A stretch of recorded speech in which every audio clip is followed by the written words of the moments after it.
Pemerintah Aceh melalui Bapeda bekerja sama dengan Bappenas dan Semeru menyelenggarakan kegiatan diseminasi Indeks Pembangunan Ekonomi Inklusif dengan tema menuju pembangunan ekonomi Aceh yang lebih inklusif di Kiriat Hotel pada Selasa 7 Januari 2020.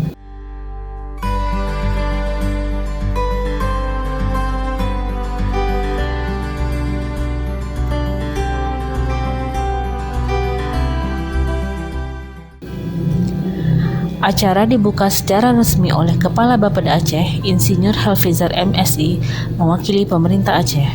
Dalam arahan singkatnya, beliau menegaskan pentingnya forum ini mengingat pemerintah daerah memiliki peran yang sangat penting dalam proses perencanaan dan pengimplementasian kebijakan pembangunan. Sebenarnya ekonomi inklusif ini dan kaitannya korelasinya dengan kondisi Aceh kita hari ini. Saya kira Bapak dan Ibu, hari inilah hari di mana kita membedah kondisi kita.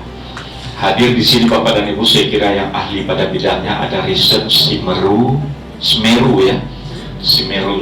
Institute ini yang diprakarsai oleh Bappenas. Kemudian juga hadir Bappenas, Bapak dan Ibu yang akan memberikan paparan utamanya Bapak dan Ibu terhadap ekonomi inklusif Aceh hari ini.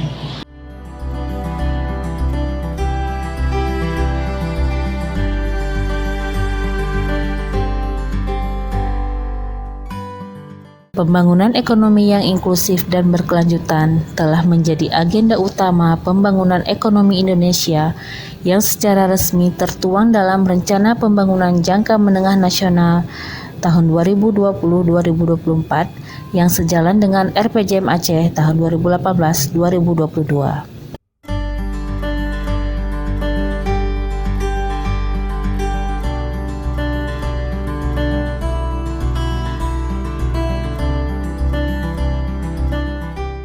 Melalui forum ini, Kepala Bapeda mengharapkan adanya pertukaran informasi praktik baik dan pengalaman antara pembuat kebijakan dengan para peneliti, pelaku pembangunan, dan pemangku kepentingan lainnya untuk mendapat masukan terkait penyusunan kebijakan dan pelaksanaan pembangunan ekonomi yang inklusif khususnya di Aceh.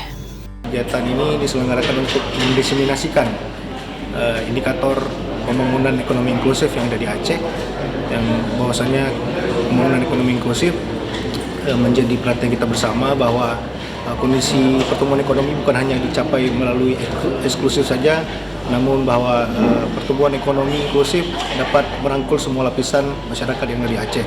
Artinya ketika ekonomi inklusif itu dapat dicapai, dengan sendirinya pemerataan ketimpangan dan kemiskinan di Aceh dapat berangsur-angsur terus mengalami penurunan.